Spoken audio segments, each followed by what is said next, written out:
into this life, brought up as an orphan child through a time of deep despair. Oh Muhammad, your days at work began as a fair and honest man. You showed just how much you care.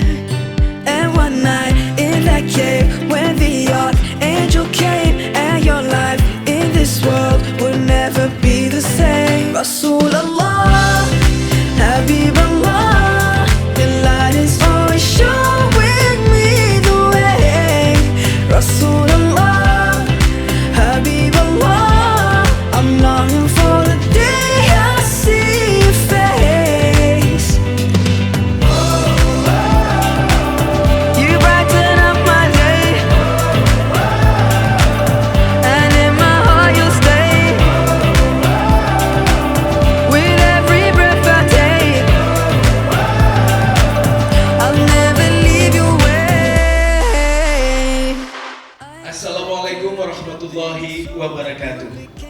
Alhamdulillah hari ini kita semua bisa menghadiri undangan keluarga besar Bapak Alvin dan Ibu Nur Hidayati dalam acara Khitanan putra pertama Bapak Alvin yang bernama Muhammad Alvin Al-Haytami. Semoga kita semua mendapat syafaat Rasulullah di yaumil qiyamah nanti. Amin ya rabbal alamin.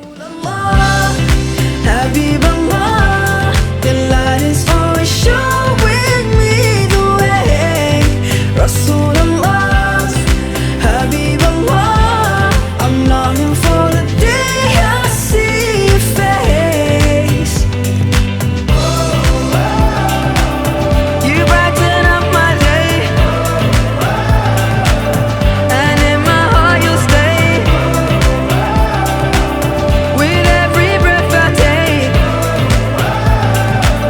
I'll never leave your way. Rasulullah, Habibullah, peace be upon ya. Rasulullah, Habibullah, I really love ya. Rasulullah, Habibullah, peace be upon ya. Rasulullah, Habibullah.